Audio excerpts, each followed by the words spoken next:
வணக்கம். இன்றைக்கி நம்ம பார்க்க போகிற சமையல் என்னென்னு பார்த்திங்கன்னா, ஒரு அருமையான ஹெல்த்தியான சோள சேமியா உப்புமா எப்படி செய்யலாங்கிறத பார்க்கலாம். நல்ல டேஸ்ட்டாகவும் இருக்கும், நல்லா ஹெல்த்தியாக இருக்கும். டயாபெட்டிக்காக இருக்கிறவங்க காலையிலையும் நைட்டுக்கும் இது வந்து ரெகுலராக எடுத்துகிட்டு வந்தீங்கன்னா உங்களுக்கு நல்ல சுகர் கண்ட்ரோல் ஆகும். எப்பயும் போல் இட்லி தோசை சாப்பிடாம இது மாதிரி நீங்கள் செஞ்சு சாப்பிட்லாம். ஸோ வாங்க இந்த அருமையான சேமியா உப்புமா எப்படி செய்யலாங்கிறத பார்க்கலாம். ஒரு பேன் எடுத்துக்கலாம். தேவையான அளவுக்கு எண்ணெய் விட்டுருக்கேன். இதில் வந்து கடுகு சேர்த்துக்கலாம். அதே மாதிரி ஒரு டீஸ்பூன் போல் சீரகம் சேர்த்துக்கலாம். ஒரு டீஸ்பூன் உளுந்தம்பருப்பு. இது எல்லாமே பொரிய ஆரம்பிச்சிருச்சு. கருவேப்பிலை சேர்த்துக்கலாம். இப்போ இதில் மீடியம் சைஸாக ஒரு பெரிய வெங்காயம், 5 பச்சை மிளகா பொடியாக கட் பண்ணதை சேர்த்துக்கலாம்.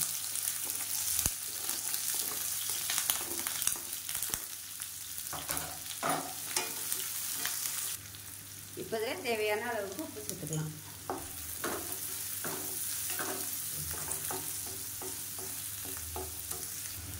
இப்போ வெங்காயம் ஓரளவுக்கு வதங்கிருச்சு. இப்போ மீடியம் சைஸாக ஒரு தக்காளி பொடியாக கட் பண்ணதை சேர்த்துக்கணும். இப்போ தக்காளி ஓரளவுக்கு வதங்கிருச்சு. ரொம்ப மசிய வதக்கணும்னு அவசியம் இல்லை. இப்போ இதில் வந்து தண்ணி சேர்த்துக்கலாம். நான் வந்து 300 ml அளவுக்கு தண்ணி சேர்க்குறேன். அதாவது டீ குடிக்கிற டம்ளரில் ஒரு 3 டம்ளர் தண்ணி சேர்த்துக்கோங்க. இப்போ இந்த தண்ணி வந்து கொதிக்க ஆரம்பிச்சிட்டோம். இப்போ இதில் கொஞ்சமாக பெருங்காயத்தூள் சேர்த்துக்கலாம்.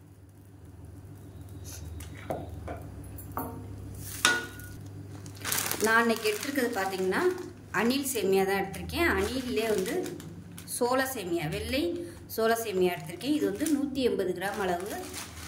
இதில் வந்து சோளம் மாவு வந்து 50%, சம்பா வீட் ஃப்ளார் வந்து 30%, அதாவது மைதா வந்து 20%. வந்து மைதாவோட அளவு வந்து கம்மியாக தான் இருக்குது. அதனால் இது தாராளமாக டயாபெட்டிக் எடுக்கிறதுக்கு ரொம்பவே ஒரு அருமையான ரெசிபி. நைட்டுக்கும் எடுத்துக்கலாம், நீங்கள் டின்னருக்கு அதாவது பிரேக்ஃபாஸ்ட்டுக்கும் கூட எடுத்துக்கலாம்.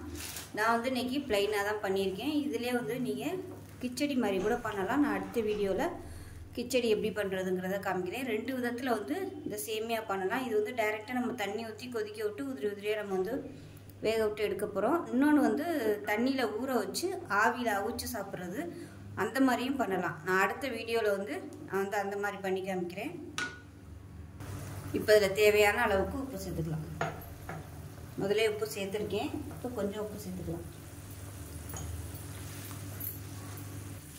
இப்போ தண்ணி நல்லா தளத்தலன்னு கொதிக்க ஆரம்பிச்சிருச்சு. இப்போ நம்ம சேமியாவை சேர்த்துக்கலாம். இது ஆல்ரெடி வறுத்த சேமியா தான், அதனால் நம்ம திருப்பி வறுக்கணும்னு அவசியம் இல்லை.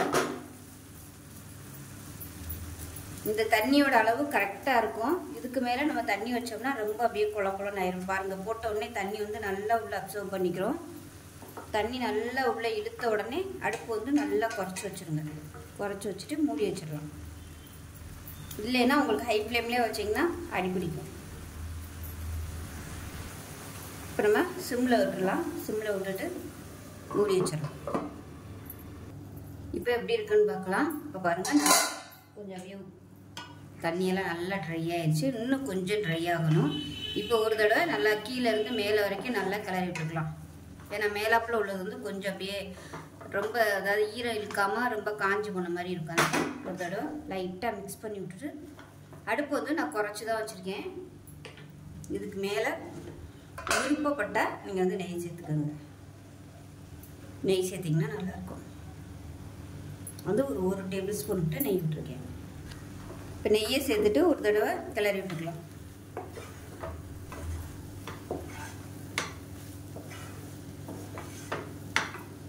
கிளறி விட்டுட்டு மறுபடியும் சிம்மில் இருக்கட்டும். இன்னும் கொஞ்சம் நல்லா அப்படியே ட்ரை ஆகி வரட்டும்.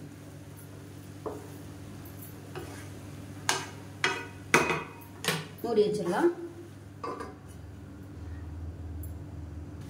நான் இன்றைக்கி வந்து சோளம் எடுத்திருக்கேன். இதிலே பார்த்தீங்கன்னா வரகு இருக்குது, வரகு சேமியா. இது வந்து நான் அடுத்த வீடியோவில் வந்து வரகு சேமியா வச்சு எப்படி பண்ணலாங்கிறது போடுறேன். இந்த அணில் பிராண்டில் இப்போ நிறைய வந்து சிறுதானியத்திலே சேமியாலாம் நிறைய வருது. அதாவது குதிரைவாளி, திணை, இது வந்து வரகு சேமியா. ஸோ எல்லாமே வந்து சிறுதானியத்திலே வருது. ரொம்ப ஈஸியாகவும் பண்ணிக்கலாம். நம்ம வேணுங்கிற டேஸ்ட்டில் என்ன வேணாலும் பண்ணிக்கலாம். நான் அடுத்தடுத்த வீடியோவில் வந்து இந்த சேமியா வச்சு என்னென்ன ரெசிபி பண்ணலாங்கிறது போடுறேன். டயாபெட்டிக்காக இருக்கிறவங்களுக்கு வந்து ரொம்பவே யூஸ்ஃபுல்லாக இருக்கும். காலையிலேயும் ரொம்ப ஈஸியாக இருக்கும். வயசானவங்களாம் இருப்பாங்க இல்லையா டயாபெட்டிக்காக, அவங்களுக்குலாம் வந்து இது ரொம்ப ஈஸியாகவும் இருக்கும். இதிலே இனிப்பு பண்ணலாம், ஏதாவது பிரியாணி பண்ணலாம், தக்காளி சாதம் மாதிரி பண்ணலாம், எல்லாமே பண்ணலாம். அடுத்தடுத்த வீடியோவில் வந்து நான் கண்டிப்பாக போஸ்ட் பண்ணுறேன். டயாபெட்டிக்காக இருக்கிறவங்க கண்டிப்பாக ரெகுலராக வாட்ச் பண்ணுங்கள். ரொம்பவே யூஸ்ஃபுல்லாக இருக்கும். இப்போ நல்லா 1 நிமிஷம் ஆயிடுச்சு. இப்போ கேஸ் அமர்த்திடலாம். அமர்த்திட்டு மறுபடியும் பரட்டி விட்டுருங்க. அவ்வளோதான். இப்போ சூப்பராக ரெடி ஆயிடுச்சு. சேமியா சோள சேமியா ரெடி ஆயிடுச்சு. நல்லா உதிரி உதிரியாக இருந்துச்சு. இப்போ ஆறுச்சுன்னா நல்லா உங்களுக்கு அப்படி இன்னுமே நல்லா ட்ரையாக வந்துடும். பசங்களுக்கெல்லாம் கொடுங்க, ரொம்பவும் ஹெல்த்தியாக இருக்கும் சோளம். இப்போ நமக்கு அருமையான சோள சேமியா ரெடி ஆயிடுச்சு. நான் இதுக்கு பார்த்தீங்கன்னா தேங்காய் சட்னி தான் வச்சுருக்கேன். நீங்கள் சாம்பார் கூட வச்சு சாப்பிட்றதுனாலும் சாப்பிட்டுக்கலாம். தேங்காய் சட்னியோட இந்த சேமியா சாப்பிடும்போது நல்லாயிருக்கும். ஸோ இந்த வீடியோ பிடிச்சிச்சுன்னா லைக் பண்ணுங்கள், கமெண்ட் பண்ணுங்கள், சேனலை சப்ஸ்கிரைப் பண்ணுங்கள், பக்கத்தில் உள்ள பெல் பட்டனையும் ப்ரெஸ் பண்ணுங்கள். நன்றி.